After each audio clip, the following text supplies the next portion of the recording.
Hello and welcome to the DIY Investing YouTube channel. We are working through every company in the S&P 500 and today is Ecolab Incorporated, ticker ECL.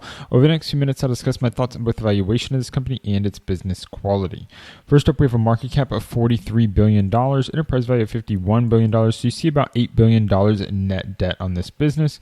So that's about 20% of the enterprise value, about 20%. Chemicals industry. And business description here, they provide water, hygiene, and infection preventive solutions in the United States and international. It has three segments: global industrial, global institution specialty, global healthcare, and life sciences. So industrial is water treatment, process applications, cleaning, sanitizing, going into lots of industries: beverage processing, transportation, chemical, metals, mining, petroleum refining, petrochemicals. And the global institutional and specialty segment is specialized cleaning and sanitizing for food service, hospitality, lodging, retail, and government education. And global healthcare and life sciences, so basically cleaning and sanitizing products for various industries under Ecolab, Microtech, and Anios brand names. So you see those brand names, it tends to be a good sign. Anytime you can sell under a brand name, you probably have higher margins than you otherwise would. Beta of 1.03, that's not super significant. It's right near 1 like the average S&P 500 company. Now, the return on invested capital chart is interesting here because you really have a tale of 2 decades. From 2002 to 2010, you have really good returns on invested capital from 12% to 17%. One thing you like to see here is that they are steadily improving over time. That means that they're getting better and better results from the same amount of assets over the course of that decade, and that looks really, really good. The next thing you see is that they drop down significantly from 2010 to 2011. The best explanation for this often would be something like an acquisition where you make a big change in your assets and then you have to grow it over time, and now you've incorporated a bunch of goodwill or something along those lines. If that's not the case, then this just means you're getting worse returns than you used to. But one of the things I like to see is that from each individual year, the change isn't that significant. 5.6%, 5.3%. 7%, 8%, 7%, 9%. And if it is changing year over year, it tends to be growing steadily. You like to see that over a course of a decade from 2011 to 2019, you were able to improve your return on invested capital from 5% to 10%. Very good results. The other thing you see here is that there were 18 straight years of profitability. Very good sign. This tends to be you can clearly see it's not cyclical at all. There's no, up and down waves, and that the continuing returns growing is a really good sign. Now, you did lose money in 2020. Of course, that was COVID, so that could be a big impact there. And it looks like, at least on a gross profit basis, there wasn't much change here. On an operating profit basis, you made money. So this is probably a non-operating loss. In fact, what's likely to happen once we dive into the numbers is we'll see that you had 20 straight years of profitability. This has all the hallmarks of a very high-quality business. Now, the return on invested capital numbers are lower than I'd like to see, but assuming there's a big embedded goodwill and intangibles line, then that's acceptable because now currently we're earning a 10% return on invested capital, which is what I want to see. Now, return on invested capital is 8.1% over the last 10 years. Return on equity is 16.5%. I really like this return on equity number to be 15% plus, and they easily hit that mark, even though their return on invested capital was only 8%. And when we go to the most recent year, you still match up with that 16.8%. 2019 was at 18.6%. All of these are really good numbers. Once you're in those high teens, close to 20, you get to a really attractive return for shareholders. So again, confirming high quality company. Everything I see here is telling me this is a high quality business, and I like to own high quality businesses. Now, where I start to get concerned is when we look at price to earnings ratio. This valuation seems high. PE of 38.6. The first check I want to make when I see a PE of 38.6, is this number real? Is there something weird about the recent EPS number? So we go to 2021, $3.91 per share. It tells me this number is a lot lower than their historical results. You can see their EPS numbers here. You see $2.35, $3.16, $3.93, $3.32, $4.14, $5.12, $4.88, $5.33. So in 2019, they were leaving 2019 basically earning $5 per share over the last 3 years. 2020 had a weird result, And so 2021's result of $3.91 seems low. Now, the operating profit is lower than those previous years, so that's not unheard of. But it's possible that they are actually doing better than their most recent trailing 12-month earnings suggest, which means that this PE ratio is abnormally high, but it's not necessarily high simply due to that. Now, let's see what happens if we just use, a $5 number as their EPS. And so their most recent trading, $152 a share, that would still put their PE at 30. So you're still saying this is quite an expensive company. Now, why would that be the case? Everything we said here is this looks like a high quality business. High quality businesses tend to trade for high prices. It doesn't mean you should pay up for them though. PE of 30 is very expensive, and it's hard to justify that without double-digit revenue growth, double-digit EPS growth, and what we're seeing here is you have single-digit revenue growth. So I'm leaning towards the company being overvalued in this initial analysis.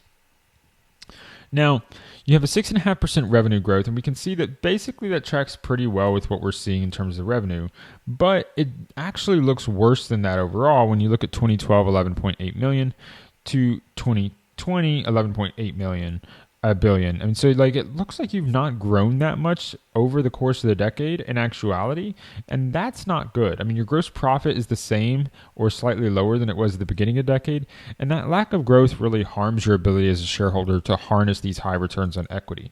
Now, what I like seeing is at least this CAGR number is showing me the revenue is growing faster than assets. That's what's driving this steadily increasing return for invested capital.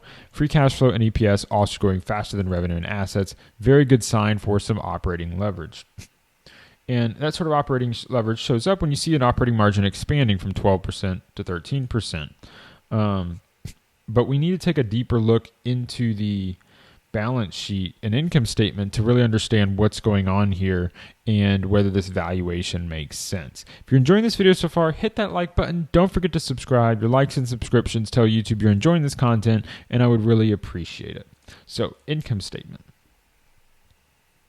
SG&A. One thing that I like seeing here is that their SG&A has actually dropped over the last decade. That's an encouraging sign that really helps drive that growth. It does seem like maybe this large drop-off in 2015 to 2016 means there was some sort of spin-off or something, because there is a drop there, and we should be able to confirm that by going to the balance sheet.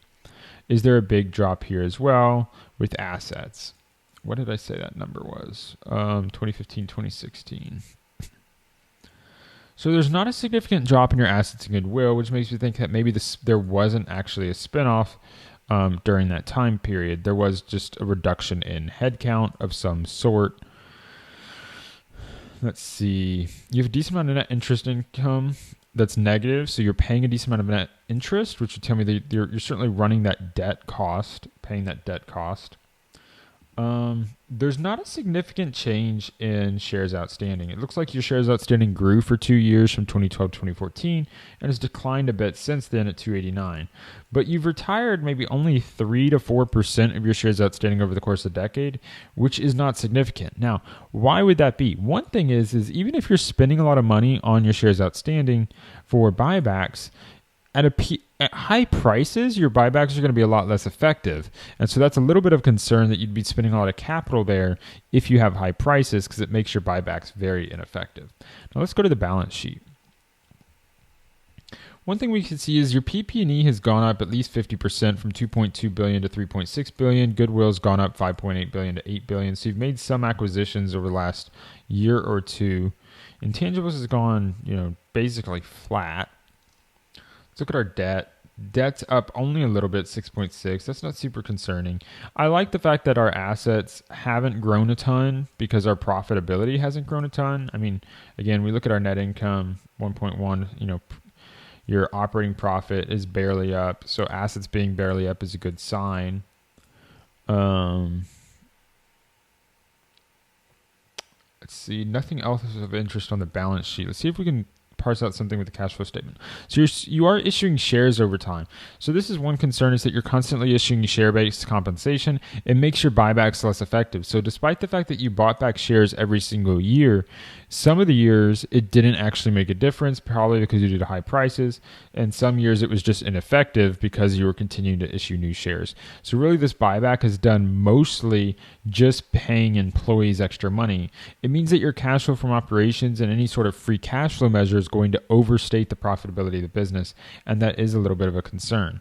Now you can see where the improving return on assets is occurring, though, because you can see the difference between depreciation and PP&E spending. So there's the depreciation and amortization is higher in each year than its PP&E, which is where that is coming from. So basically they're reducing their asset intensity over time, leading to higher shareholder returns. That tends to be good for shareholders over the long term. You can see, of course, this most recent acquisition, $4 billion, $1.5 billion in 2013. So there have been some steady acquisitions through the years. Now there's not any coherent sign of what they're doing from debt. Sometimes it's going up, sometimes it's going down. You are paying out dividends over time, which tends to be a good sign. Overall, my assessment with this company is it is a high quality business, but it's really hampered by lack of revenue growth. So for me, I like what I see from the business side. All of these numbers look really good, high quality, non-cyclical. You want those characteristics in the business. The problem that would stop me from buying is the high price. I don't want to pay a PE of 30 plus. It's just simply too high.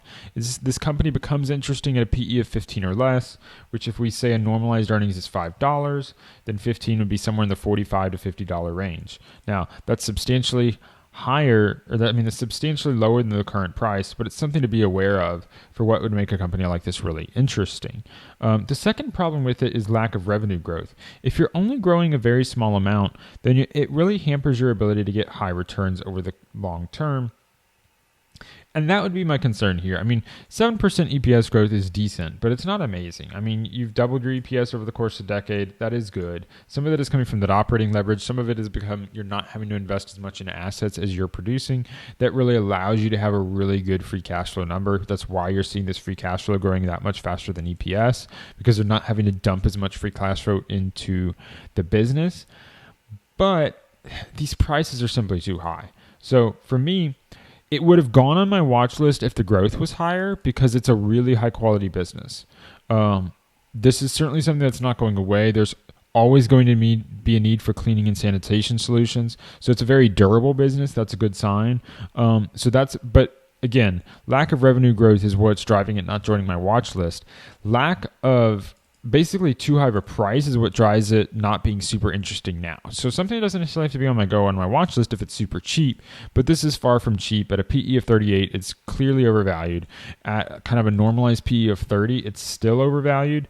You would need 15 to 20% revenue growth to justify that PE of 30, and I just don't think this company is worth it. So if you enjoyed this video, if you learned something, please hit that like button. Don't forget to subscribe. Putting out new videos every week covering every company in the S&P 500. I have 150 plus companies I've already covered. Check out the playlist at the top of the video.